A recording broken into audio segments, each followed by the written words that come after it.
gift of GAB I would like to speak to you about today, though, is GAB as an acronym for Goals, Attitudes, Behavior. Goals, Attitudes, Behavior. And how if you adopt and adapt this concept of goals, attitudes, and behavior, it will provide you with a number of tips, tricks, and techniques that will help you on your Toastmasters journey. The gift of GAB, Goals, Attitudes, Behavior. So we ready to rock? Yeah. We ready to roll? Yeah. All right, bless my soul. Okay. Now, goals, attitudes, behavior. G is the first element, goals. Research I have done on successful businesses and on successful corporations and on successful people convinces me that one of the reasons why many of these people and organizations are successful is because they've got a clear goal and a clear vision as to what success will look like. A clear goal and a clear vision as to what success will look like. For some of you here in the audience, you might not be surprised that me as an Irishman, I am a very keen consumer of a famous black drink. There are few things in life that give me greater pleasure than going to my local establishment, ordering my favorite beverage, waiting patiently for that drink to be poured, and then, before I take my first satisfying sip, as I watch this creamy head settle over this black drink. I'm getting thirsty here, I tell you. I often ponder why this drink has become so world famous. And as I'm sure each of you here will appreciate, I am, of course, speaking about Starbucks coffee.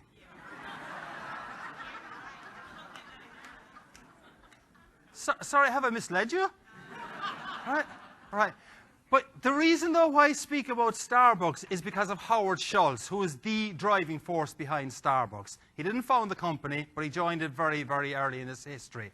And Howard Schultz, when he came to Chicago just over 20 years ago to introduce Starbucks to the Chicagoland area, the first place outside of Seattle, Howard Schultz was walking the streets of Chicago with a business colleague of his, and he extolled what I would call is a clear goal and a clear vision. The first element of the gift of GAB. Clear goal, clear vision.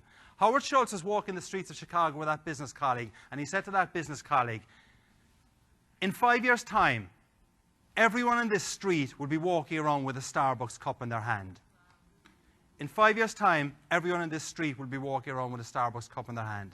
Now, Howard Schultz had that clear goal and that clear vision just over 20 years ago, when hardly anyone in the Chicagoland area was aware of Starbucks, when cash was so tight that he was not taking any salary out of the business, and he was actually sharing the hotel room with that business colleague of his. But Howard Schultz, though, had a clear goal and a clear vision as to what success would look like. He could see it, he could visualize it, he could imagine it. And it was that clear visualization, that clear imagination, that energized him, got him out of bed every morning, and helped him to build Starbucks to the amazing business that it is today. Today, there are over 18,000 Starbucks coffee shops around the world.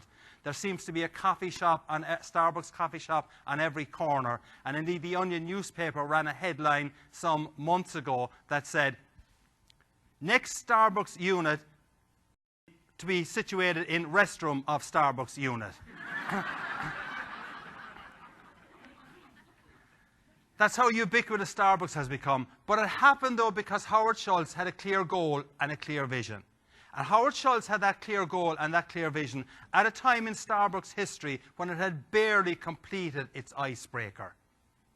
But what Howard Schultz managed to do, though, is he eventually has become what I would call as one of the most famous DTMs in the world. And by DTM in this case, I mean distinguished taste maker. But it happened because he had a clear goal and a clear vision as to what success would look like. For you in Toastmasters, or for you in your business life, the question for you is, do you have a clear goal and a clear vision as to what success will look like?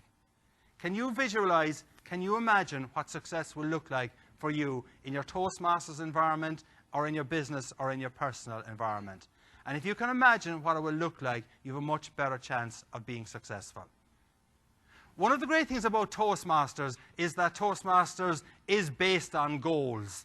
You join Toastmasters, you want to get that competent communicator, so you've got 10 goals to achieve. And you, without realizing it, you actually have those goals very much identified for you.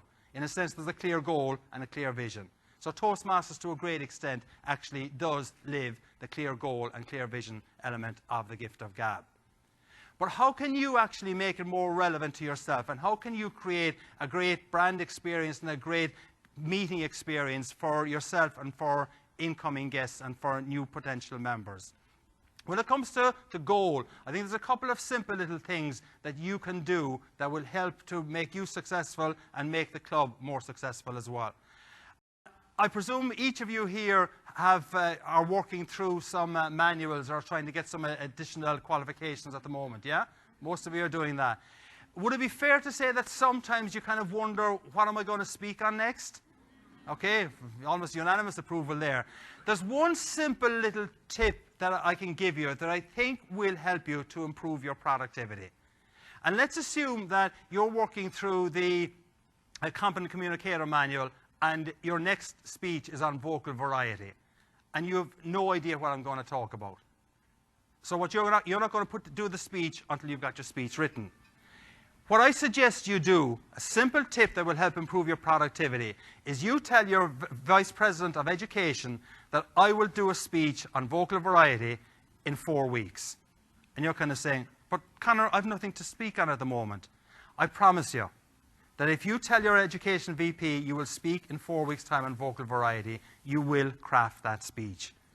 Because what will happen is that as you're driving in the car or you're on transit or as you're walking, you will hear something or you will see something that will make you think about vocal variety.